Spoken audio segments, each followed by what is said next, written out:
आपको लिए चलेंगे लाहौर, जहां नेशनल हॉकी स्टेडियम में पाकिस्तान तहरीक इंसाफ के चेयरमैन इमरान खान जलसे से खिताब कर रहे हैं। हमने क्या कदम उठाने हैं हकीकी आजादी को हासिल करने के लिए, वो आज मैं सारी कौम को वो रास्ता बताऊंगा। मेरे पाकिस्तानियों, 4 किस्म की गुलामी होती है। 4 किस्म की गुलामी इंसान करता है। कायद आजम मोहम्मद अली जिन्ना ने हमें एक गुलामी से आजादी दिलवाई। मैं आज अपनी तकरीर के अंदर आपको वीडियोस दिखाऊंगा ताकि आपको समझ आए, मैं अपने आप को बेहतर तरीके से आपको समझा सकूं कि मैं क्या कह रहा हूं। तो मैं सबसे पहले एक आपको छोटी सी कायद आजम की वीडियो सुनाना चाहता हूं, जिन्होंने आज से 75 साल पहले कहा। तो मैं ये चाहता हूं कि उस वीडियो को चलाएं please. Muslims desire freedom more than anyone else because love for freedom, fraternity and liberty is the lifeblood of their existence. But freedom must mean freedom both from the British exploitation and Hindu domination. 100 millions of Muslims will never agree merely to a change of masters. तो पाकिस्तानियों, मैं अब उर्दू में बताता हूं कि हमारे कायद मोहम्मद अली जिन्ना ने क्या कहा। उन्होंने ये कहा कि हम अंग्रेज की गुलामी से निकल के हिंदुओं की गुलामी में नहीं जाना चाहते, हम एक आजाद मुल्क में रहना चाहते हैं। और उन्होंने बताया कि मुसलमान हमेशा आजादी के लिए जदोजहद करता है। क्योंकि मेरे पाकिस्तानियों, जब पाकिस्तान बन रहा था तो एक नारा था कि पाकिस्तान का मतलब क्या, और मेरा तेरा रिश्ता क्या। अब ला इलाहा इल्लल्लाह का मतलब, ये मेरी कौम ये गौर से सुन लो, क्योंकि मैं जो आगे आपको बताने जा रहा हूं हमने कैसे मुकम्मल तौर पे, तो ये जरा गौर से सुन लें। मैं ज्यादातर पाकिस्तानियों से बेहतर अमेरिका को भी जानता हूं, मगरबी तहजीब को भी जानता हूं। क्रिकेट की वजह से कई साल मैं उनके बरतानिया में रहा, यूनिवर्सिटी उधर गई, दोस्तियां मेरी थी वहां। मैं उनके कल्चर को अंदर से जानता हूं। अब जो मैं आपको चीज सुनाना चाहता हूं वो ये कि मैं जो उनकी साइकी जानता हूं वो ये, अगर आप उनके पैरों में गिरते हैं वो आपको इस्तेमाल करेंगे, अगर आप उनकी चमचागिरी करेंगे वो आपकी इज्जत नहीं करेंगे, लेकिन अगर आप अपने मुल्क के मफादात के लिए खड़े होंगे उनको अच्छा नहीं लगेगा, लेकिन वो आपकी इज्जत करेंगे। तो मैं जब सियासत में आया आज से 26 साल पहले, 2 वजह से मैं पॉलिटिक्स में आया। एक, जिसकी मैं अभी जो चौथी गुलामी है उसकी बात करूंगा, इंसाफ के लिए, और एक इसके लिए जो हम अपनी खुद हो बैठे।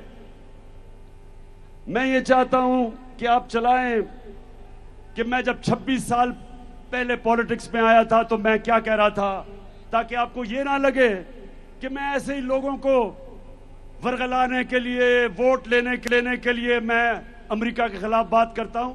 ये जरा गौर से सुने कि मैं शुरू में जब पॉलिटिक्स में आया था तो मैं क्या कहता था। हमारी तहरीक इंसाफ, अगर आप इसकी फॉर्म देखें तो इसके ऊपर लिखा हुआ है अय्या का नाबुदो व अय्या का नस्ताईन, और वो इसके जो भी तारीख ज्वाइन करना चाहता है, आपने किसी भी इंसान के सामने झुकना नहीं। किस्से करते हैं, कभी अमेरिका के सामने, कभी बैंकों के सामने, कभी बैरूनी मुल्कों के सामने।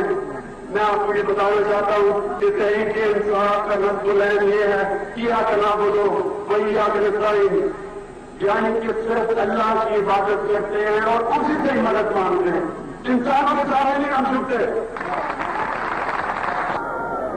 पाकिस्तान का मतलब क्या था? ला इलाहा इल्लल्लाह। ला इलाहा इल्लल्लाह का क्या मतलब है?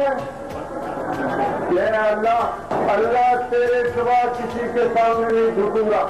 और ये भी मेरा आपसे वादा है, आज तक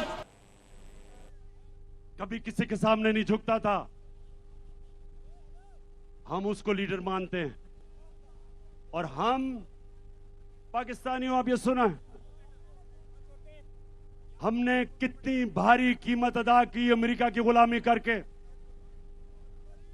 मैं फिर से आज आपको कहता हूं कि मैं अमेरिका से दोस्ती कर रहा था, लेकिन मैं गुलामी करने के लिए तैयार नहीं था। मैंने प्रेसिडेंट ट्रंप से मेरे ताल्लुकात ठीक थे, क्योंकि वो वापस इज्जत देता था।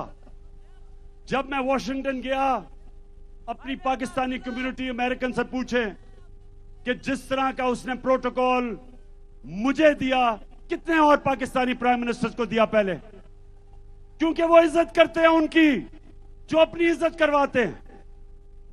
मैं जिधर उनसे मुखालफत करता हूं वो ये कि उन्होंने धमकी दी जनरल मुशर्रफ को और कहा कि पाकिस्तान को अमेरिका की जंग में अगर शामिल ना किया, आपने शिरकत ना की, तो पाकिस्तान को वो तबाह कर देंगे। बदकिस्मती से हमारा लीडर उस वक्त जनरल मुशर्रफ घुटने टेक गया और पाकिस्तानी कौम ने बाहरी कुर्बानी अदा की उसके लिए।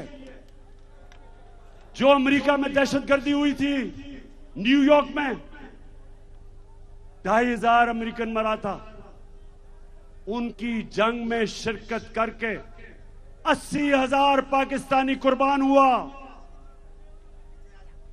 दुनिया की तारीख में पहली दफा गुलामी की यह इंतहा थी कि जंग उनकी लड़ रहे हैं, हमारे फौजी कुर्बानियां दे रहे हैं, हमारे शहरी कुर्बानियां दे रहे हैं, और हमारे ऊपर 400 ड्रोन अटैक किए अमेरिका ने। ड्रोन अटैक का मतलब कि देहातों में जाके बमबारी करके लोग मारते थे। कौन सा मुल्क इजाजत देता है कि कोई और मुल्क फैसला करे कौन सा पाकिस्तान में दहशतगर्द है और आके उसको मार दे? हमारा दहशतगर्द अल्ताफ हुसैन, उनसे मैंने बात की थी, वो तैयार थे हमारी मदद करने के लिए। हमने गैस लेनी थी आगे जाके रूस से, तो वो इतने नाराज हुए कि जनाब इमरान खान को हटा दो, इसने हमारा हुक्म नहीं माना। अब मैं आपको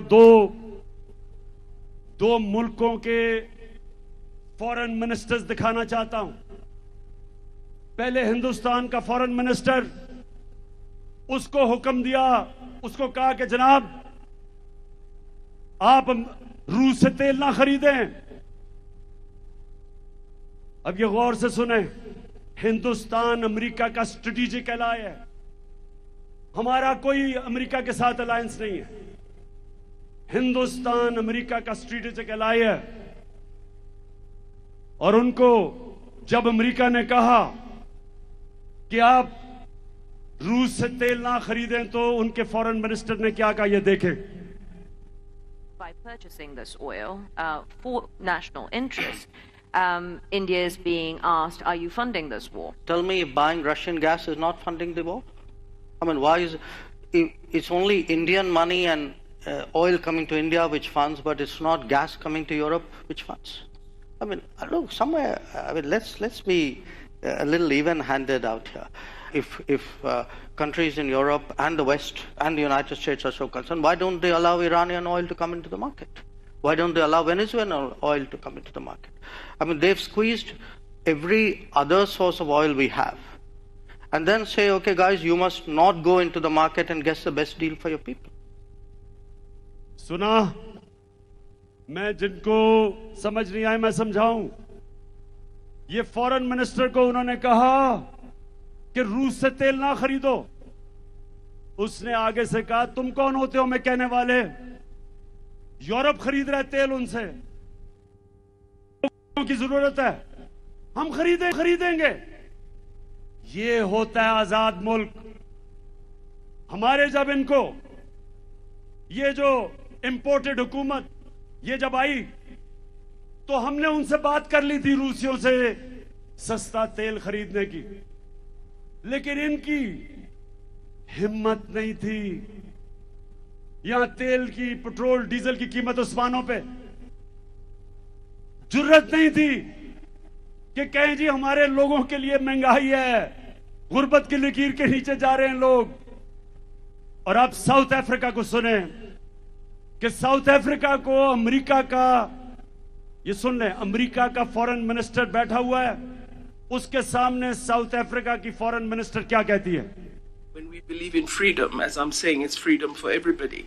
You can't say because Africa is doing this, you will then be punished by the United States. So that's been a disappointing passage of legislation by one house, and we hope the other house will not agree to such offensive legislation. One thing I definitely dislike is being told either you choose this or else. I definitely will not be bullied in that way. No. सुन लिया, उनकी foreign minister कहती कि हमें ना dictation दो कि हम क्या कर सकते हैं क्या नहीं कर सकते। तो अगर वो हिंदुस्तान जो हमारे साथ आजाद हुआ था उनमें इतनी खुददारी है कि वो अपने लोगों के मफादात के मुताबिक अपनी फॉरेन पॉलिसी बनाते हैं, तो ये हमारे कौन आ गए हैं कि जो उनके पैरों में लेटे हुए हैं, कहते हैं हम वेंटिलेटर पे हैं, वो अगला कहता है बेगर्स आर नॉट चूजर्स। तो मैं आज पाकिस्तानियों इस गुलामी के खिलाफ हूं। मैं आज वाजे कर दूं कि मैं इस कौम को कभी किसी की गुलामी नहीं करने दूंगा। मैं अपनी कौम को इकट्ठा करूंगा। हम बहैसियत कौम मिलके अपने कर्जे उतारेंगे।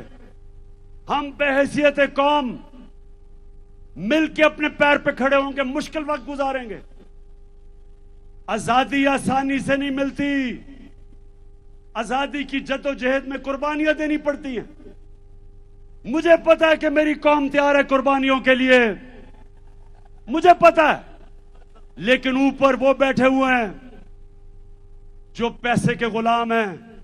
और हकीकी आजादी की जद्दोजहद तब तक जारी रहेगी जब इस हुकूमत, इंपोर्टेड हुकूमत को, इस इंपोर्टेड हुकूमत को हम फारग नहीं करते और इलेक्शन नहीं करवाते। हम मिलके इस मुल्क में जद्दोजहद करेंगे।